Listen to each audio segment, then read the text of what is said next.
আসসালামু আলাইকুম ওরহমতুল্লাহ। মহান আল্লাহ সুবহানাহু ওয়া তাআলা দরবারে হৃদয়ের গভীর থেকে, প্রাণের গহীন থেকে, অন্তরের অন্তঃস্থল থেকে শুকরিয়া আদায় করছি যে আল্লাহ সুবহানাহু ওয়া তাআলা আমাদেরকে সর্বমুহূর্তে ভালো রেখেছেন। আসলে আমরা সর্বমুহূর্তেই ভালো থাকি, কিন্তু আমরা হয়তো সেটা বুঝি না। আর ভালো মন্দের ব্যাপারটা সবসময় আপেক্ষিক ব্যাপার হয়ে থাকে। আমরা যত ভালোই থাকি, আমাদের মনকে যদি আমরা স্বচ্ছ না করি, আমরা আমাদের চিন্তাকে যদি পরিশুদ্ধ না করি, তাহলে আমরা যত ভালোই থাকি না কেন, অপেক্ষাকৃত অন্যজনের তুলনায় আমরা কিন্তু খারাপ আছি, তখন কিন্তু আমরা শুকরিয়া আদায় করতে পারবো না। সুতরাং আমরা সবসময় এই জিনিসটা চিন্তা করব যে আমাদের নিচের যে লোকটি রয়েছে, বা আমাদের পাশের যে লোকটি রয়েছে, বা আমাদের থেকে খারাপ অবস্থায় যে লোকটি রয়েছে, সে কেমন আছে, সে কি ভালো আছে। সে যদি ভালো না থাকে, তাহলে আমি তো তার চেয়ে অনেক ভালো। এরকমটি করে সবাই এমনটি যদি চিন্তা করে, তাহলে সে কিন্তু অনেক ভালো থাকতে পারে, সে কিন্তু মহান আল্লাহ তাআলার শুকরিয়া আদায় করার সুযোগ পেয়ে যায়। এখন প্রশ্ন হতে পারে, যার হাত নেই, পা নেই, চোখ নেই, কিচ্ছু নেই, সেই লোকটি কি করবে? সেই লোকটিও আল্লাহ সুবহানাহু ওয়া তাআলার শুকর আদায় করবে, সেই লোকটিও আল্লাহ সুবহানাহু ওয়া তাআলার প্রশংসা কীর্তন করবে। কারণ কি? কারণ হচ্ছে সে শ্বাস প্রশ্বাস নিতে পারছে, পৃথিবীর আলো বাতাস সে সে এখনো বেঁচে আছে। বেঁচে থাকাটাই অনেক বড় নিয়ামত।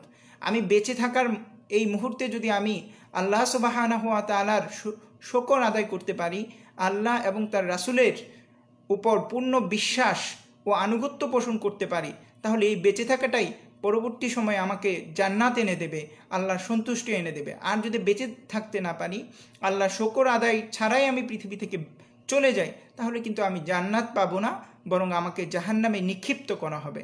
সুতরাং বেঁচে থাকাটাও অনেক বড় নিয়ামত। আর এই ভালো লাগার ব্যাপারগুলো আমরা এভাবেই চিন্তা করতে চেষ্টা করব ইনশাআল্লাহ।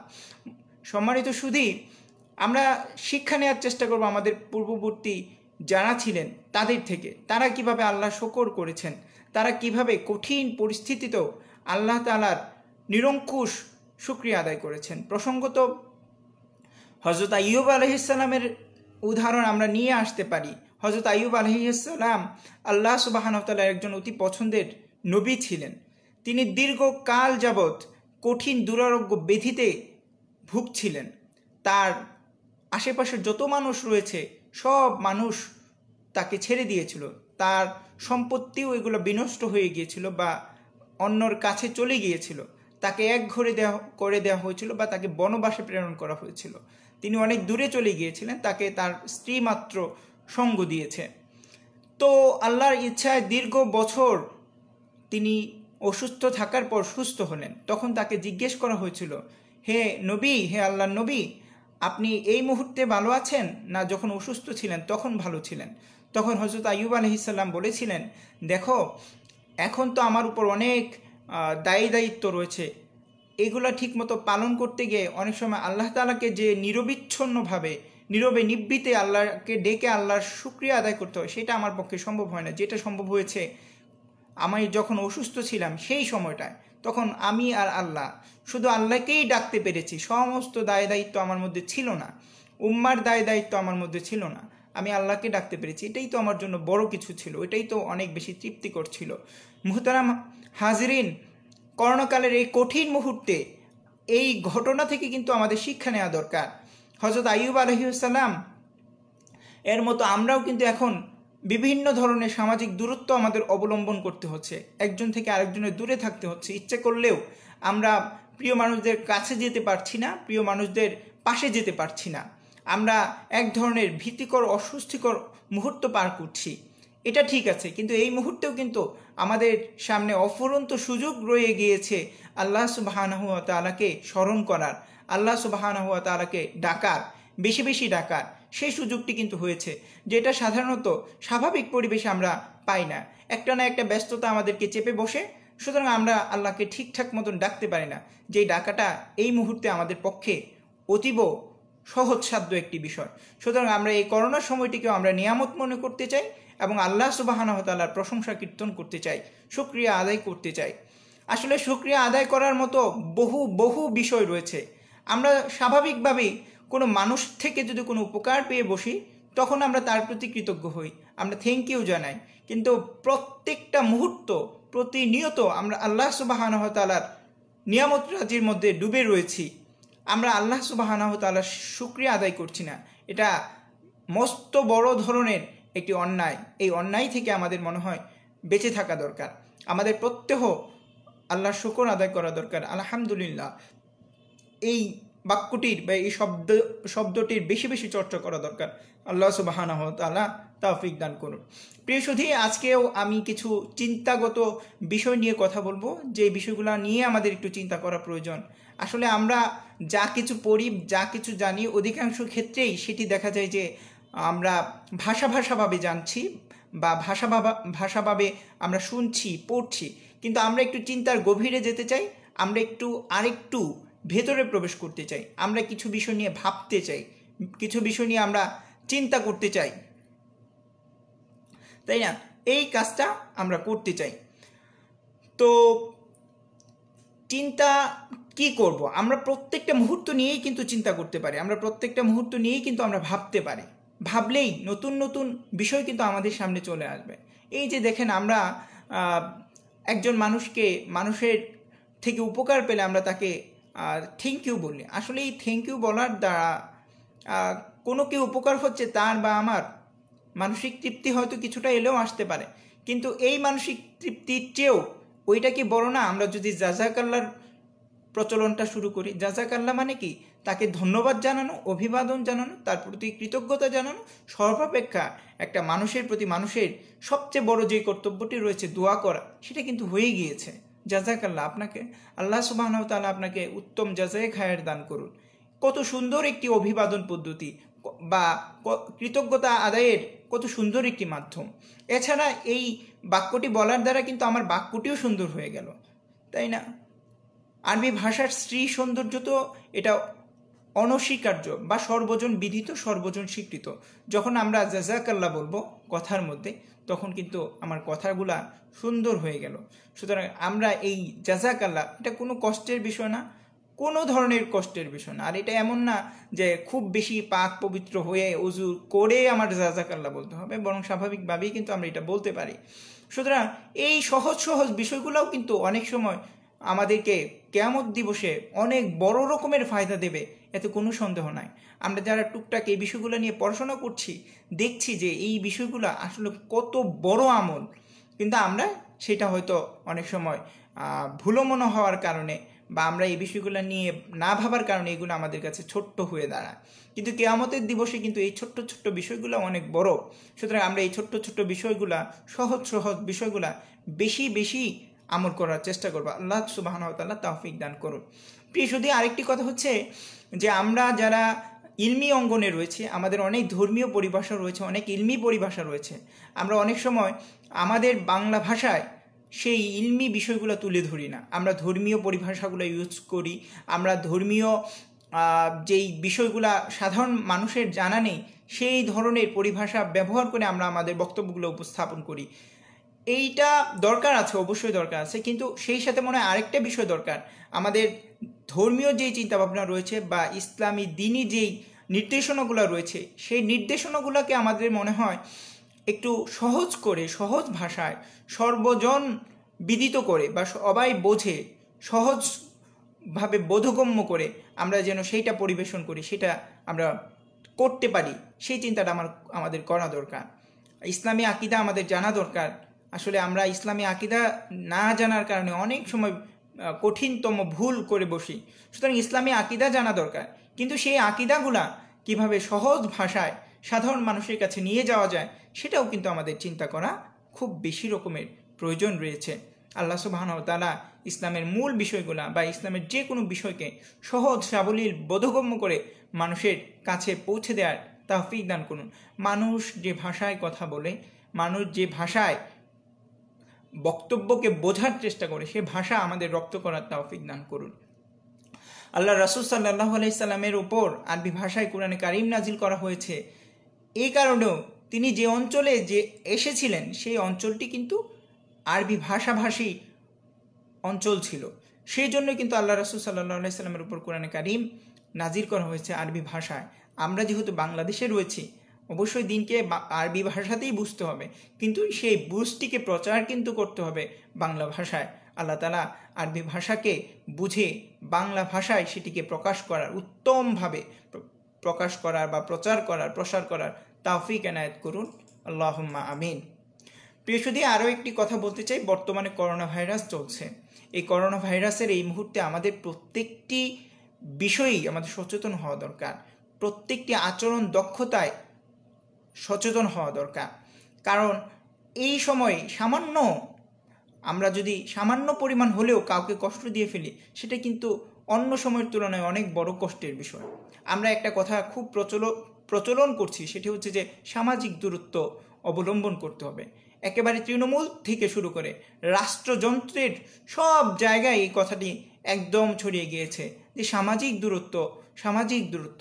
কেন আমরা সামাজিকভাবে দূরত্ব অবলম্বন করব? সামাজিক দূরত্ব অবলম্বনের তো কোনো প্রয়োজন নাই, বা এই ব্যবহারটার তো কোনো প্রয়োজন।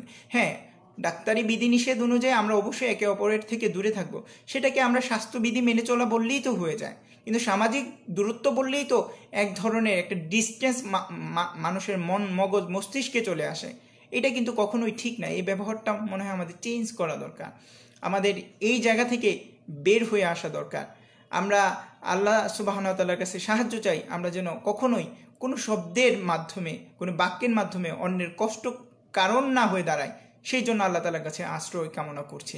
প্রিয় শুধু আরেকটা কথা বলতে চাই, সেটা হচ্ছে অবস্থান তৈরি করা দরকার। জীবনে আমরা আমাদের মতবাদকে প্রতিষ্ঠিত করতে চাইলে, আমরা আমাদের চিন্তাকে মানুষের মাঝে ছড়িয়ে দিতে চাইলে অবশ্যই আমাদের অবস্থানকে স্পষ্ট করা দরকার, অবস্থানকে তৈরি করা দরকার।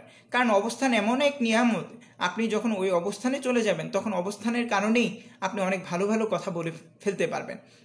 আপনি যদি ধরেন আপনি একটি অনেক যোগ্যতা নিয়ে আপনি একটা মন্ত্রী হয়ে গেলেন বা একজন এমপি হয়ে গেলেন, তারপর যদি কিছু লেকিংস আপনার মধ্যে থাকেও, সেইগুলা কিন্তু আল্লাহর সাহায্যে, আল্লাহর অনুগ্রহে আপনি কিন্তু কাটিয়ে উঠতে পারবেন। বা আপনি চেয়ারে বসলে আপনি যদি সাহস করে কথাগুলো বলেন যে আমি বলছি, দেখি হচ্ছে কিনা, এই সাহসের জোরেই কিন্তু আপনি দেখা যাবে আপনি রাইট যে কথাগুলো রয়েছে, এক্সাক্ট যে কথাগুলো রয়েছে, যেগুলো খুব বেশি প্রয়োজন মানুষের জন্য, মানবতার জন্য, দেশের জন্য, সেই কথাগুলোই কিন্তু আপনি বলে ফেলবেন। সুতরাং আমাদের মনে হয় একটা ভালো অবস্থান তৈরি করার চেষ্টা করা উচিত। আল্লাহ তাআলা এই তৌফিকটিও দান করুন। সম্মানিত সুধী, আমি ইদানিং একটা কথা খুব বেশি রকমের বলার চেষ্টা করছি, সেটা হচ্ছে যে অসুন্দরকে আমরা কিভাবে মোকাবেলা করব, সেটা হচ্ছে যে সুন্দরের মাধ্যমে কিন্তু অসুন্দরকে মোকাবেলা করতে হবে। এখন অসুন্দরকে যদি অসুন্দর দ্বারা মোকাবেলা করতে যায়, তাহলে আরও কঠিনতর অসুন্দর কিন্তু আমাদেরকে হানা দেবে।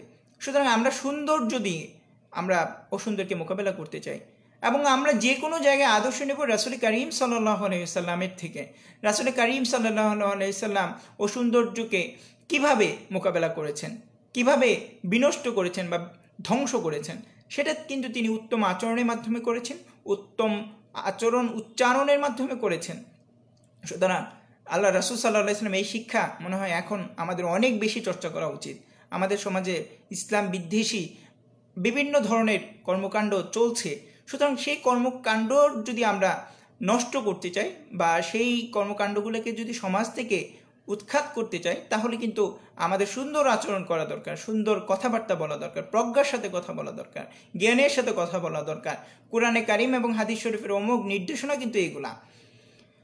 আরেকটি কথা, সেটি হচ্ছে যে আমরা যদি চিন্তা করি যে আমাদের যারা বিদ্বেষী রয়েছে, যারা ধর্মানুভূতিতে আঘাত হানতে চায়, যারা সৌন্দর্যকে নষ্ট করতে চায়, তাদেরকে যদি আমরা ধ্বংস করতে চাই, তাহলে কি করা দরকার? তাদের চেয়েও ভালো কিছু আমাদের মনে হয় দেওয়ার চেষ্টা করা দরকার।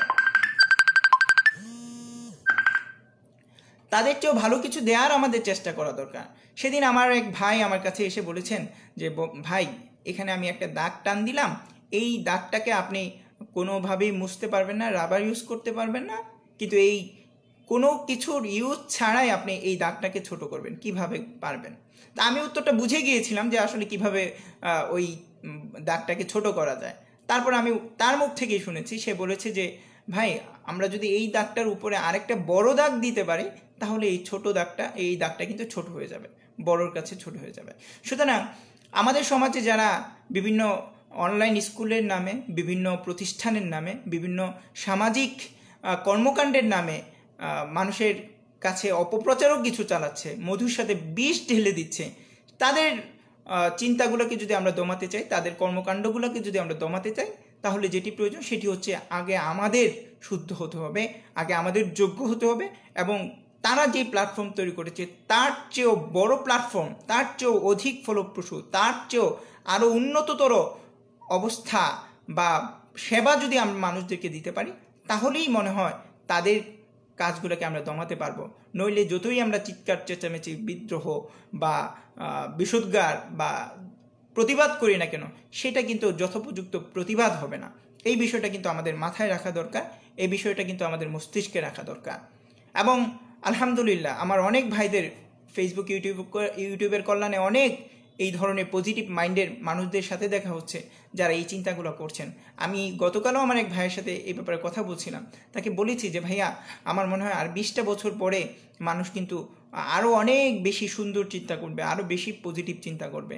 এখন যেভাবে ইসলাম বিরোধী, যেহেতু আমরা মিডিয়াটার এতদিন ধরে আমরা মিডিয়ায় আসিনি, ইসলামী অঙ্গনের লোকেরা খুব বেশি মিডিয়ায় তো খুব পড়ে এসেছে, তাই না?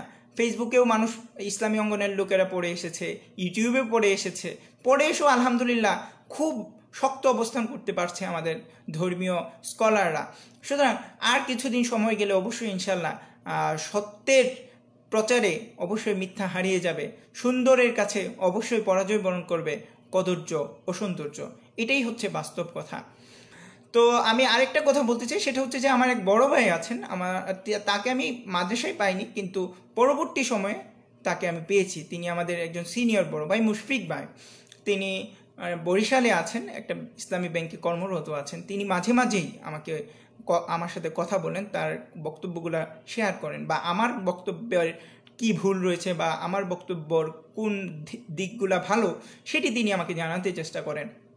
গতকালও তার সাথে দীর্ঘক্ষণ কথা হয়েছে। তিনি আমার একটা বক্তৃতা অ্যানালাইসিস করেছেন, আমার একটা লাইভ নিয়ে কথা বলছিলেন যে আমার লাইভটা সুন্দর হয়েছে বা এই প্রয়োজনীয় কথাগুলো বলা প্রয়োজন, এবং বলতে বলতে বলতেই থাকবা। তুমি ভিউজ হয়েছে কিনা, মানুষের কাছে কতটুকু গেল কি গেল না সেটা দেখার বিষয় না, বরং তুমি তোমার সুন্দর কথাগুলো সব সময় বলার চেষ্টা করবা। আল্লাহ তাআলা কবুলিয়াত যদি অর্জন করতে পারে, তাহলে এটা কিভাবে মানুষের দোরগোড়ায় চলে যাবে বা অনেক বেশি মানুষের কাছে চলে যাবে, সেটা কিন্তু তুমি নিজেও টের পাবা না। আমি অবশ্যই এই জিনিসটাই চিন্তা করি, কিন্তু ভাইয়ার কথায় আমি আরও বেশি সাহস পেলাম বা আমি আরও শক্তি অনুভব করলাম যে না, আমাদের কথা বলেই যেতে হবে এবং সুন্দরের জন্য কথা বলে যেতে হবে, যেখানে কোনো ধরনের ফাসাদ থাকবে না, হিংসা, বিভেদ, বিদ্বেষ, কাউকে ডুবিয়ে দেওয়া, কাউকে নিচে ফেলে আমি উপরে উঠে যাব, এই ধরনের মানসিকতা থাকবে না, বরং অন্যদেরকে বড় করে, অন্যদেরকে বুঝিয়ে, অন্যদের প্রতি ভালোবাসা পোষণ করি আমরা আমাদের লক্ষ্যপানে এগিয়ে যাওয়ার চেষ্টাটি করব। তো ভাইয়া আমার আম্মুর খোঁজ খবর জানতে চাইলেন যে আমার আম্মু কেমন আছে, আম্মুর মন মানসিকতা কেমন আছে। কিছুদিন আগে যে কোনো একটা কারণে আম্মুর মন খারাপ ছিল, সেটা আমি ভাইয়ার সাথে শেয়ার করেছিলাম। সেটা তিনি বলেছেন আসলে দারুণ নাজাতে এরকমই একটা পরিবারের মধ্যে আমরা থাকি, আমরা একজন আরেকজনের কাছে আমাদের ভেতরের কথাটাও শেয়ার করতে পারি। আলহামদুলিল্লাহ দারুণ নাজাতের কারণে এটা সম্ভব হয়েছে। তো ভাইয়া আমাকে যেটি বললেন যে দেখো, আমাদের কমেন্ট শেখা দরকার। আমরা কমেন্ট করতে পারি না, আমরা মন্তব্য করতে পারি না। এই যে আইমান সাদিক ভাইরা বা আইমান সাদিকরা 10 মিনিট স্কুলে অনেক ভালো ভালো কাজ করছে, অনেক সুন্দর সুন্দর চিন্তা করে তারা কাজ করছে, আবার এই অনেক সুন্দরের মধ্যে অনেক বিষ কিন্তু তারা ঢুকিয়ে দিচ্ছে, হয়তো অজ্ঞতা প্রসূত, হয়তো তারা জানে না। এই জন্য এখন আমরা করব কি, তাদেরকে কি দূরে ঠেলে দেব? দূরে ঠেলে দিলে বেশি লাভ, না তাদেরকে আপন করা, কৌশলে আপন করে নেওয়ার চেষ্টা করাতে বেশি লাভ? তাদেরকে যদি আমরা সঠিকভাবে বোঝাই, আরও প্রজ্ঞা দিয়ে বোঝাই, আমরা ইতিহাস দিয়ে বোঝাই, তারপর বাস্তবতা দিয়ে বোঝাই যে ভাইয়া তোমরা যেটা বলছো সেটা ঠিক না, স্বাস্থ্যগত দিক থেকে ঠিক না, মেধাগত দিক থেকে ঠিক না, চরিত্রগত দিক থেকে ঠিক না, ধর্মগত দিক থেকে ঠিক না, এভাবে যদি আমরা বিভিন্ন যুক্তি, তারা যেহেতু যুক্তিবাদী মানুষ, তারা যেহেতু বাস্তববাদী মানুষ, অবশ্যই তারা যেহেতু সুন্দর কিছু চায়, সুতরাং তাদেরকে আরও সহজেই আমরা আমাদের কথাগুলো বোঝাতে পারবো। সুতরাং তাদেরকে আমাদের সুন্দর সুন্দর কমেন্ট করা দরকার। আসলে তাদেরকে বলা হয় যে মোটিভেশনাল স্পিকার, তারা মানুষকে মোটিভেশন দিয়ে থাকেন, কিন্তু তাদেরকে মোটিভেশন দেয় কারা জানো? ভাইয়া বললেন যে তাদেরকে কিন্তু পাবলিক মোটিভেশন দেয়। পাবলিক যে কমেন্টটা করে, পাবলিক যদি খারাপ কিছুতে ভালো কমেন্ট করে ফেলে, তাহলে তারা খারাপটাই করতে থাকে, কিন্তু পাবলিক যদি খারাপ কিছুতে প্রজ্ঞাপূর্ণ হিতাকাঙ্ক্ষী হয়ে কমেন্ট করে, তাহলে তারা কিন্তু ভালো হওয়ার চেষ্টা করে। সুতরাং পাবলিকের মোটিভেটর কিন্তু তারা যেমন মানুষদেরকে অনেক ভালো কিছু দেওয়ার চেষ্টা করে, এবং তাদেরকে কিন্তু আমরা পাবলিকরা কিন্তু দিতে পারি। একটা ভালো কমেন্টের অনেক গুরুত্ব, অনেক গুরুত্ব, অনেক গুরুত্ব। এই কথাটা কিন্তু ভাইয়া বলেছেন। আসলে আমরা কমেন্ট করতে পারি না, আমাদের মনে হয় সেই কমেন্ট করাটা শেখা লাগবে। ভাইয়া আরেকটা কথা বললেন, সেটা হচ্ছে যে বিপ্লবের কথা বলেছেন। আমি বিপ্লব নিয়ে ইদানিং খুব কথা বলার চেষ্টা করছি। তিনি বলছেন হ্যাঁ, কালকে যদি আমরা একদম রক্তারক্তি করে একদম বাংলাদেশে বিপ্লব করে একটা ইসলামী খেলাফত প্রতিষ্ঠিত করে ফেলি, আমরা যদি ক্ষমতায় চলেও আসি, তাহলেও এই যে আমাদের ব্যাংকিং সেক্টর, আমাদের এডুকেশন সেক্টর, এই যে শত শত বছর ধরে যেই অবস্থা ধরে চলে আসছে, এই অবস্থা চেঞ্জ করতে কিন্তু আমাদের 50 বছর লাগবে। সুতরাং আমরা এখনই কেন একদম ক্ষমতায় চলে যাওয়ার চেষ্টা করবে, বা এখনই কেন বিপ্লবের মাধ্যমে, মহাবিপ্লব যেটাকে বলা হয়, সেই বিপ্লবের মাধ্যমে আমরা রাষ্ট্রযন্ত্রের সর্বোচ্চ চূড়ায় আরোহণের স্বপ্ন দেখব? সেটা হচ্ছে কি এইটা ভালো না, বা এইটা সহজ না যে আমি মেডিকেল সেক্টরে, ইঞ্জিনিয়ারিং সেক্টরে, এডুকেশন সেক্টরে, চিকিৎসা খাতে, কৃষি খাতে, সমস্ত খাতগুলাতে আস্তে আস্তে আমি ইসলামের যেই সঠিক দর্শন সেটি প্রচার করব?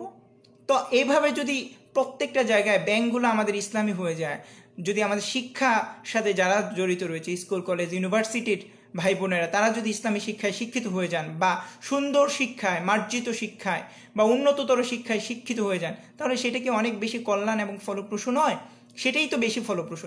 এভাবে প্রত্যেকটা সেক্টরকে ঠিক করার পরে যদি আমরা চিন্তা করি যে এবার রাষ্ট্রযন্ত্রে আমরা যেতে চাই, এবার আমরা ক্ষমতা প্রতিষ্ঠা করতে চাই, তাহলে কিন্তু সেটা অনেক বেশি সহজসাধ্য, অনেক বেশি সুখকর পন্থায় আমরা দেশটাকে সুন্দরভাবে পরিচালনা করতে পারবো। সুতরাং আমাদের মনে হয় এইভাবে চিন্তা করা দরকার। আমাদের রাতারাতি কোনো কিছু করার চিন্তা না করে আমাদের মনে হয় দীর্ঘমেয়াদী পরিকল্পনা নেওয়া দরকার। এবং দীর্ঘমেয়াদী পরিকল্পনা মানে এটা না যে অনেক বড় পদ, মাঝখানে আমি ঘুমিয়ে গেলাম, বা মাঝপথে গিয়ে আমি হারিয়ে গেলাম, এইটা না। বরং আমি আমার পণে ঠিক থাকবো, যে আমি চিন্তা করেছি অবশ্যই আমি লক্ষ্যে পৌঁছতে না পারলেও আমি এমনভাবে আমি আমার পরবর্তী প্রজন্মকে তৈরি করে যাব যেন তারা এসে এই লক্ষ্য পৌঁছে যায়। আমাদের যে লক্ষ্য রয়েছে দেশটাকে ইসলামী সুন্দর ব্যবস্থাপনায় পরিচালনা করা, সেটা যেন আমাদের পরবর্তী প্রজন্ম যেন অন্তত করতে পারে। এইভাবে আমরা দীর্ঘমেয়াদী পরিকল্পনা হাতে নিলেই কিন্তু একটা কিছু করা সম্ভব। আল্লাহ সুবহানাহু ওয়া তাআলা সেটা আমাদের বোঝার তৌফিক দান করুন। প্রিয় সুধী, আজকে সব শেষে এসে আমি যেই কথাটা বলতে চাই সেটা হচ্ছে যে আজকেও মুহতারাম প্রিন্সিপাল হুজুরের সাথে আমার কথা হয়েছে। তিনি আমাকে একটা লেখা দিয়েছিলেন। তিনি কয়েকটা প্রশ্নের উত্তর আমি কিভাবে বুঝি সেইভাবে আমি যেন লিখি এবং সেটা হুজুরের কাছে দেখাই, সেটা বলেছিলেন। আমি প্রশ্নগুলোর উত্তর লিখে নিয়ে গেছি এবং তিনি আমার প্রতি খুব খুশি হয়েছেন, মাশাল্লাহ বলেছেন। একটা সুন্দর মিষ্টি হাসি সহযোগে তিনি আমাকে মাশাল্লাহ বলেছেন। আমি খুব উৎসাহ বোধ করেছি। আসলে বড়দের এই গুণটা আমাদের অনেক বড় ধরনের প্রাপ্তি হয়ে থাকে। তাদের এই ছোট্ট মাশাল্লাহ বা মিষ্টি একটা হাসি আমাদেরকে অনেক বেশি শক্তিমান করে, এতে কোনো সন্দেহ নাই। তো হুজুর হাসি দিলেন। তখন তারপর আমি বললাম যে হুজুর আসলে আলহামদুলিল্লাহ বাংলাদেশের পরিস্থিতিতে এখনও করোনা যেভাবে ছড়ায়, করোনা সংক্রমণ যেভাবে হয়, সেই তুলনায় কিন্তু বাংলাদেশের মানুষ আলহামদুলিল্লাহ আল্লাহর ইচ্ছায় অনেক অনেক ভালো আছে, অনেক ভালো আছে। হুজুর বললেন হ্যাঁ সত্যিই কথা তুমি ঠিক বলেছ, বাংলাদেশের মানুষের উপর আল্লাহ তাআলার অনেক অনুগ্রহ। আমি বললাম হুজুর আমরা যতই আলেমুল আমাদের মধ্যে যতই ঝগড়াঝাটি থাকুক না কেন, দিন শেষে কিন্তু সবাই আল্লাহ ভীরু, দিন শেষে কিন্তু আল্লাহর প্রতি সবাই মুহতাজ থাকার চেষ্টা করে, সবাই কিন্তু আল্লাহ তাআলার হুকুম মানার চেষ্টা করে, বা তারা কিন্তু আল্লাহর ভয়ে ভীত, তারা কিন্তু কিয়ামতের ভয়ে ভীত। অধিকাংশ মানুষের ক্ষেত্রেই কিন্তু এটি বাস্তব সত্য কথা। হুজুর বলেন এইটাই তুমি ঠিক বলেছো। এখন আসলে যারা জেনারেল মানুষ রয়েছে, যারা সাধারণ অঙ্গনে মানুষ রয়েছে, তারা আসলে আমরা যারা ইসলামপন্থী রয়েছে বা ইসলামের চর্চা করছি, তারা আসলে আমাদের ব্যাপারগুলো জানে না। তারা বড়ই হয়েছে স্কুল কলেজ ইউনিভার্সিটিতে, তারা চিন্তাই করে যে দেশটাকে সমৃদ্ধ করতে সাধারণ শিক্ষা প্রয়োজন, দেশটা এটাই তারা বুঝে। এই জন্য তারা চেষ্টা করে যে আমাদের এই মাদ্রাসা সেক্টরে তারা কম্পিউটার ঢুকিয়ে দিচ্ছে, তারা দেশকে সমৃদ্ধ করা যায় এমন কিছু বিষয় নিয়ে আসছে, জাগতিকভাবে সমৃদ্ধ করা যায় এই অর্থে। কিন্তু আমরা কিন্তু তাদেরকে আমাদের চিন্তাগুলো ওইভাবে এখনো পৌঁছে দিতে পারি নাই। তাদের ভিতরে কোরআনে কারিমের চিন্তাটা, হাদিস শরীফের চিন্তাটা ওইভাবে আমরা এখনো প্রচার করতে পারি নাই। প্রবল হিকমার সাথে, সৌন্দর্যের সাথে, বা আমাদের ভাষার সৌন্দর্যের সাথে সেটা পৌঁছায় দিতে পারি না। সুতরাং তারা তাদের জায়গা থেকে কিন্তু চেষ্টা করে যে ভালো চিন্তা করে। সুতরাং এই ভালো চিন্তাটাকে আমাদের কাজে লাগাতে হবে, এই ভালো চিন্তার সাথে আমাদের ইসলামী চিন্তাটা ঢুকিয়ে দিতে হবে। সেটা যদি আমরা পারি তাহলেই মনে হয় আমরা একটা ভালো কিছু করতে পারবো। এবং তাদেরকে যদি আমরা দূরে ঠেলে দিই তাহলে তো দূরেই ঠেলে দেওয়া হলো, বরং সেটা না করে তাদেরকে কাছে টানার মতো মানসিকতা রাখতে হবে। কাছে টানলেই একটা মানুষ আমাকে বকাবাদ্য করছে, কিন্তু আমি তাকে আপন করে নিতে চাইছি, একবার দুইবার তিনবার, একটা সময় না একটা সময় সেই মানুষটা আমার প্রতি দুর্বল হয়েই যাবে। একটা মানুষ একটা সময় সে আমার প্রতি আমার কথা শোনার চেষ্টাই করবে, এত কোনো সন্দেহ নাই। সুতরাং আমরা লেগে থাকবো। আমাদেরকে মানুষ যতই দূরে ঠেলে দেওয়ার চেষ্টা করুক, আমরা তাদেরকে দূরে ঠেলে দিতে চাই না, বরং আমরা তাদেরকে কাছে নিতে চাই, আপন করতে চাই, ভালোবাসা দিয়ে আমরা তাদেরকে জয় করতে চাই। সুতরাং আমরা যদি আমাদের ভালোবাসাটা, আমরা যদি আমাদের উদারতাটা, আমরা যদি আমাদের হৃদয়ের প্রশস্তি তাদের কাছে পৌঁছে দিতে পারি এবং ইসলামের যে সৌন্দর্য, সেই সৌন্দর্যকে সুন্দর পন্থায় তাদের কাছে পৌঁছে দিতে পারি, তাহলে অবশ্যই আগামীর বাংলাদেশ অবশ্যই একটি সুখের বাংলাদেশ হবে, এত কোনো সন্দেহ নাই। হুজুর আরেকটা কথা বলেছিলেন, সেটা হচ্ছে যে আমাদের মনটাকে প্রশস্ত রাখা দরকার। আমরা যে জায়গায় যে চেয়ারে বসে আছি সেই চেয়ার অনুযায়ী অন্তত আমাদের চিন্তাগুলো হওয়া দরকার। আমরা যারা রাষ্ট্রযন্ত্রের চেয়ারগুলোতে বসে রয়েছে সেইখানে আমাদের চিন্তা করা দরকার যে আমরা সুন্দরভাবে আমাদের মনকে উদার রাখবো, আমরা আমাদের প্রতিপক্ষকে একবারে ধ্বংস করে দেওয়ার চেষ্টা করবো না, এটা আমার চেয়ারের সাথে যায় না, এটা আমার চেয়ারের সাথে এটা মানানসই না। আবার ইসলামী অঙ্গনে যারা রয়েছে তারাও আমরা চেষ্টা করব যে আমরা আমাদের অন্য পন্থী যারা রয়েছেন তাদেরকে যেন আমরা ধ্বংস করে না দিই, তাদের প্রতিও যেন আমরা পরমত শ্রদ্ধাশীল হই, পরমত সহিষ্ণু হই। এই মানসিকতাটা আমরা যদি রাখতে পারি তাহলেই মনে হয় একটা সুখের বাংলাদেশ গঠন করা সম্ভব হয়। সর্বোপরি প্রত্যেকটা অঙ্গনেই কিন্তু সুষ্ঠু যোগ্য নেতৃত্বের খুব অভাব রয়েছে এবং সেই অভাব কিন্তু পূরণ আমাদেরকেই করতে হবে। ভিনদেশি মানুষ এসে কিন্তু এই দেশে সঠিক নেতৃত্ব কখনোই দিতে পারবে না, কখনোই দিতে পারবে না। এই দেশে সঠিক নেতৃত্ব বিগত সময় কিছু এসেছে বলেই আমরা এই দেশ পেয়েছি এবং এই দেশকে যদি আমরা এখন সমৃদ্ধ করতে চাই, এই দেশকে যদি আমরা উন্নততর করতে চাই, তাহলে অবশ্যই আমাদেরকে উন্নত শক্তিশালী নেতৃত্ব তৈরি করতে হবে। আল্লাহ সুবহানাহু ওয়া তাআলা আমাদেরকে সেই তৌফিক দান করুন। আল্লাহ সুবহানাহু ওয়া তাআলা আমাদের এই লাইফটিকে কবুল করুন। সুন্দরের জন্য সুন্দর সুন্দর কথা বলার তৌফিক দান করুন। বিতর্কের ঊর্ধ্বে থাকার তৌফিক দান করুন। বিতর্ক মুক্তভাবে জীবনকে সুন্দরভাবে পরিচালনা করার তৌফিক দান করুন। আল্লাহ কাছে এই ফরিয়াদ জানিয়েই আমি আজকের লাইভটি শেষ করছি। এতক্ষণ যারা আমার সাথে যুক্ত ছিলেন তাদের সবাইকে কৃতজ্ঞতা জানাচ্ছি, তাদের সবাইকে ধন্যবাদ জানাচ্ছি। জাযাকাল্লাহ। আসসালামু আলাইকুম ওয়া রাহমাতুল্লাহ।